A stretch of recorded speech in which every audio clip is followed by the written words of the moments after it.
ورته چا ویلي و چې پلار دې زو په هسپتال کې د څه وایي هغو خو ما ته دا پیسې راکړي دي ولورس دا د سره یوسل لورې دا د تا حق ده نو هغسې ما ځینې واخیستلې هغه نو ده هله دا پیسې واخله زر یې وروړه هغسې وایي هسپتال ته ورغلې وایي ملا صاحب مبارک جګ جوړ شو بېرته یې کور ته راوړه ملا صاحب مبارک الله بندګانو له الله سره چل مه کوئ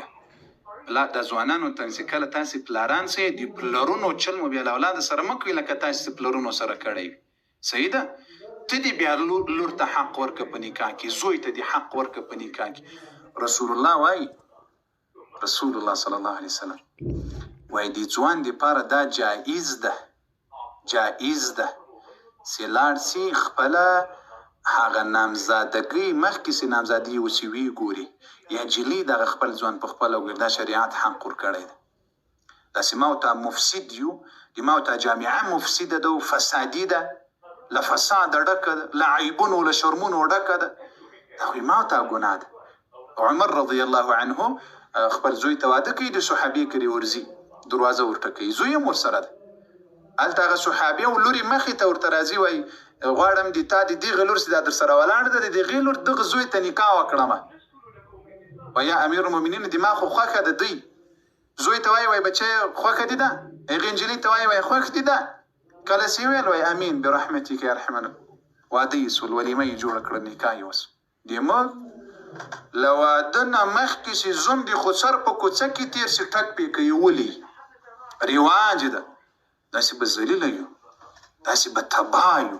لور ته حق ورکوي زوی ته حق ورکوي په نکاح کې حق ورکوي دا اوس ټول پورته غورځي پانتون بنده ته هلته چیرې د سړي زوی وي چې تا د خپلې لورو خور ته حق ورکړی هغه پانتون خو بچا نه و هغه خو تا په وس کې و د اوس پانتون خلاصېدا د ما په وس کې ده د تا په وس کې ده د بل په وس کې ده دا خو د حکومت کار ده موږ بغارې وګو نه دا د ما تاسې په وس کې ده او فرض ده راباندې دا ولې نه کوو خور ته حق نسم ورکولی لور ته حق سي فرض ده راباندې فرض عین ده دا ولې نه کوم په نکاح کې حق فرض ده په ما باندې سواری کړم دا ولې نه کوم یا دې کې بیا رواج ده دلته بیا پښتني ده دلته بیا پلانی ده دا شیان وپېژنئ دا شیان دا ځوانانو ته وایم په لیاز د قرآن په لیاز د رب سي کله واده وکړي زمن مو ځوانان سي لوڼې مو ځوانانې سي هغه د پلار او د مور په قدم مه ځیه په ناروا کې د مور او پلار په قدم مه ځیه په رواج پسې مه ځیه دین ته راسئ قرآن ته راسئ صحیح ده وای بیا حمله پې راځي په دې کې شک نسته لور ته خو سي حق ورکړو وای بیا خو د زړه حمله پې راځي په دې کې شک نسته ښه الله مو جوړ خوشحاله لره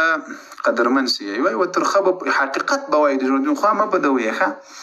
پانتون خود حق ده علم خود حق ده دا فرض ده بیا ولې حق نه وایې سر خوړلې ملا دې ماته مسه قاري صاحب په یو وخت کې یو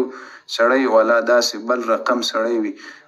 بلا راچخه هېره سوه قاري صاحب په یو وخت کې دا څه شی دی